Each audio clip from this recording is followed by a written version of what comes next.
Over the last 4 weeks in our student ministry, we've been doing a series on evangelism. We've been focusing on six different aspects, well, four different aspects, and then we will continue to focus on these last two aspects concerning evangelism that really hopefully will help us as leaders and the students be able to sort of wrap our minds around key components of the gospel.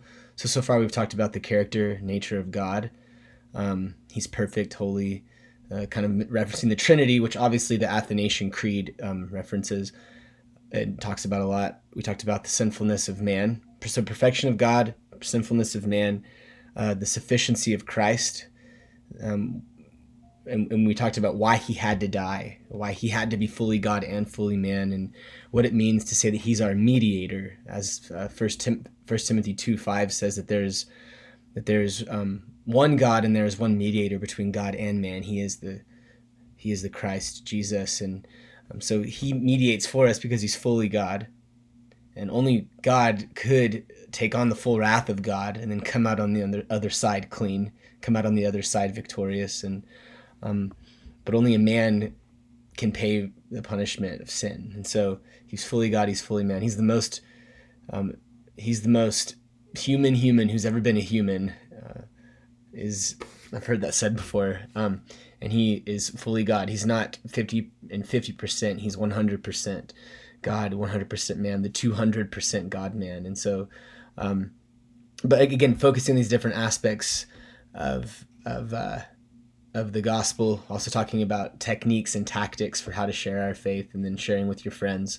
But getting back to the whole idea of the nature of God, it's really quite simple. The question deals with why is the Athanasian Creed so adamant about honing in on the fact, if you do not believe these things, why do you risk eternal damnation? Not just risk eternal damnation, but literally says you will have eternal damnation. And I think it's important to note not just that it says this in the chapter that we were supposed to read, that it's not just like a list of statements or recitations that needed to be memorized concerning the nature of God, the nature of the Trinity, the aspects of salvation, but it's something that should be believed. And so Athanasius was interested in people being saved and not going to hell.